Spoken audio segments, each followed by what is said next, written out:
富士見の72分の1スケールで F14A トムキャットブラックテイルの仮組みを行うのだ。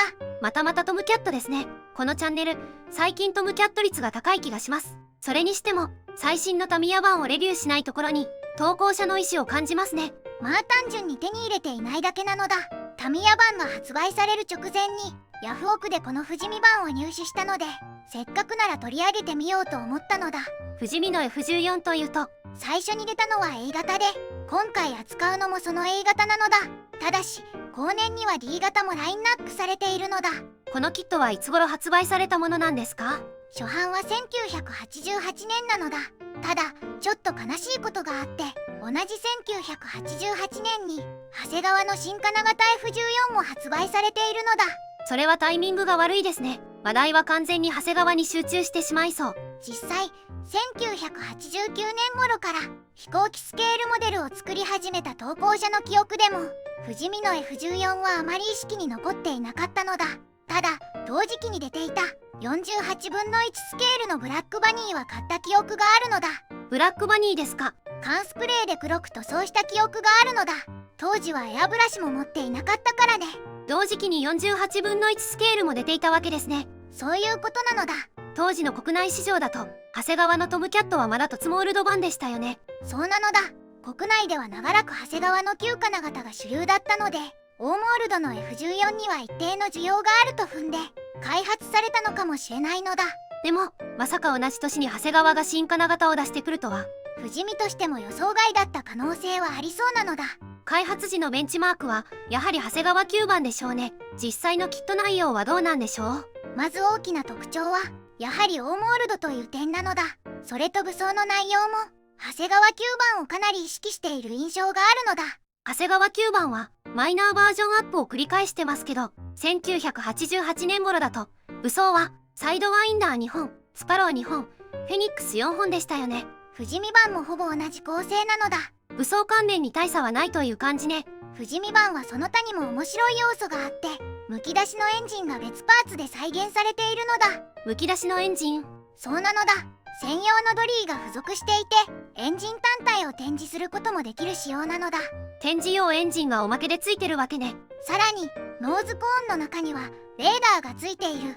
ノーズコーンの開閉選択ができるわけね。ホイールがプラ素材でタイヤがゴム素材になってるし、ゴム素材はプラを溶かすから保存方法は気をつけないとね。キャノピーの形状も進化があって、中央にパーキングラインがあるんだけど、そのおかげでキャノピーの形をうまく再現されているのだ。最近のキットはこのパーキングラインが大体入ってますからね。それとキャノピー周りのミラーを再現したエッジングパーツもついていたのだ。長谷川9番以上の内容で勝負してきたわけですね。それに加えて長谷川9番と同じく主翼の可変リミックも再現されているのだ。トムキャットらしい部分ですね。さらに面白いのが主翼の可変によって形状が変わる部分なのだ。長谷川では胴体一体だった部分だけど、富士見版では差し替えパーツで形状変化を再現しているのだ。最近のキットはこの方式が多いわね。それだけじゃなくて主翼の前縁スラットやフラップも別パーツ化されていて、展開状態を選べるようになっているのだ。当時としてはなかなか豪華な内容ですね。そうなのだ。それで富士見はバリエーション展開もしていますよね。今回のキットはどのマーキングなんでしょう？今回は1991年に発売されたブラックテイル仕様なのだ。垂直尾翼が黒く塗られているマーキングですね。どこの部隊でしたっけ？第24戦闘飛行隊と第32戦闘飛行隊の配備時マーキングが入っているみたいなのだ。なるほど。トムキャットらしい派手なマーキングですね。では早速パッケージの内容を確認するのだ。お願いします。パッケージイラストは後方から描かれた F14A なのだ。マーキングは第32戦闘飛行隊ソード面ね。箱の中身はグレーのランナーが6枚、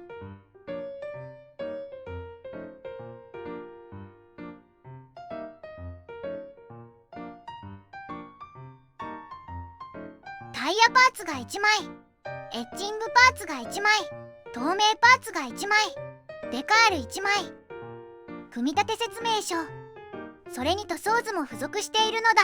マーキングは2種類。第32戦闘飛行隊ソード面、第24戦闘飛行隊フリーランサーズとなる。両方とも垂直尾翼がブラックなわけね。部品点数は全部で183点。180点超え、部品点数はかなりあるわね。それでは不死身の72分の1スケール F14A トムキャットブラックテイルの仮組み始めるのだ。最初に座席の作成なのだ。複座機なので2セット作るわけね。座席はそれぞれ4パーツ構成となる。出来上がりはこんな感じね。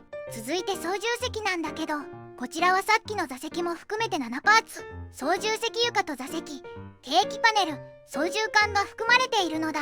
ケーキパネルはデカール表現ですね。細かく分割されてますね。座席のサイドパネルにもデカールを貼り付けるのだ。パイロットがついてますね。2名付属しているのだ。両方ともに両腕が別パーツとなっているのだ。次はエアインテークですね。エアインテークは2個組み立てて、それぞれ6パーツ構成なのだ。エンジン内部も含まれるのだ。増装を積む場合は穴開けの指示がありますね。そうなのだ。次はエンジンですね。総発エンジンなので、こちらも2個セットとなる。エンジン内部はエアインテークの組み立て時に作業済みとなるので、ノズルの切り出しのみとなるのだ。ノズルの形状は選択式ね。お好きな方を選ぶのだ。次は主翼、水平尾翼、胴体なのだ。いわゆるしの字ですね。最初は機首部分の組み立てから始まるのだ。ふむふむ。機首部分は左右分割の2パーツ構成。操縦席用と全脚口を挟み込んで接着するのだ。この時に機重口も接着ね。組むとこんな感じなのだ。組み終わったらノーズコーンの取り付けね。ノーズコーンの中にはレーダーを仕込めるのだ。開閉は選択式となるのだ。次は胴体の組み立てですね。このキット、主翼は後から組み込めるみたいなので、胴体の組み立てが先となるのだ。塗装を考えるとありがたい構造ですね。胴体は全部で8パーツとなるのだ。最初に穴開け作業から始めるのだ。隠しパイロン用の穴となるわけね。穴開けが終わったら胴体の組み立てとなる。胴体は上面1パーツ、下面が3パーツとなる。その他に尾翼付近に2パーツ取り付けるのだ。組み立て時にグローブベーンを挟み込むのだ。この時に機首部分と合体となるわけね。そうなのだ。さらに仮面にエアインテークも取り付けるのだ。主翼付近には可変翼の展開具合で変わる差し替えパーツを取り付けるわけね。長谷川級キットでは省略されている部分なのだ。胴体のモールドはどうでしょうか。大モールドとなる。割と深さはありそうなのだ。次は主翼ですね。主翼は左右それぞれ5パーツ構成で、1000円スラットの展開具合やフラップの角度などを選択できるのだ。主翼のモールドはどうですか。こちらも大モールドなのだ。胴体にはどう組み込むの。左右から差し込むんだけど、胴体のダボにうまく差し込んで左右のギアをかませる感じなのだ。可動ギミックは左右連動かしら。連動するのだ。次は尾翼ですね。垂直尾翼は左右1パーツずつで胴体に差し込む構造なのだ。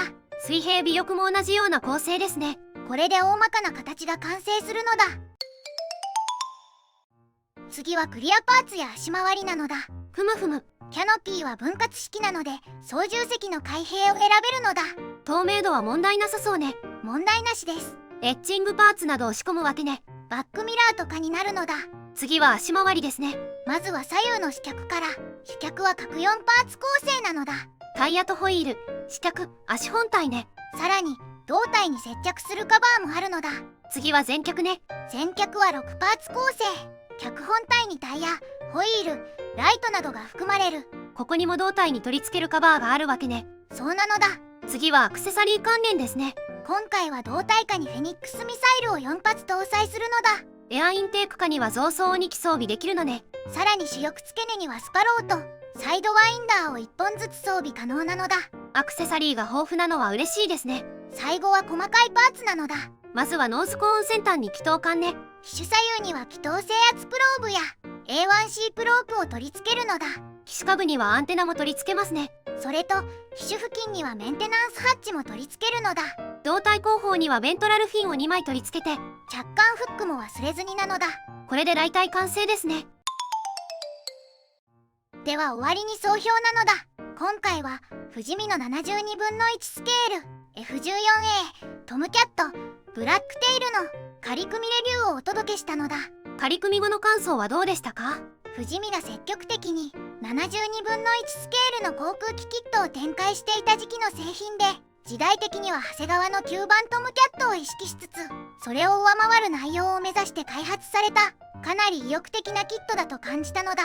一つずつ見ていくと、まずはオーモールドが採用されていましたね。そうなのだ。当時主流だった長谷川9番はトツモールドだったので、この点だけでも大きなアドバンテージになっていたと思うのだ。ただ同時期に長谷川の新金型が出てしまったのが痛いですね。結果的に話題はそちらに集中してしまった印象があるのだ。それでも内容としてはかなり攻めていましたよね。ゴムパーツやエッチングパーツの採用に加えて、エンジンを別体で再現して展示できるなど、当時としてはかなり凝った仕様になっているのだ。他にも見どころがありましたね。ノーズコーン内部の再現やフラッグ、1000円スラットの展開状態を選べるなど、今のキットにも通じる要素が盛り込まれているのだ。となると、あとは形状面の評価ですね。ウェブ上での評価を見ると、全体の雰囲気は悪くないんだけど、胴体断面がやや丸いとか、エンジンノズルが少し簡素といった指摘が見られるのだ。とはいえ、1980年代後半のキットとして考えれば十分検討していますよね。そう思うのだ。やはり長谷川新版と同時期だったという点が、このキットの評価に大きく影響してしまったのかなという印象なのだ。ではでは、動画を最後までご視聴していただきありがとうございますなのだ。チャンネル登録と高評価をお願いしますなのだ。次回以降も飛行機プラモデルのレビューを続けていくのだ。ではバイバイ。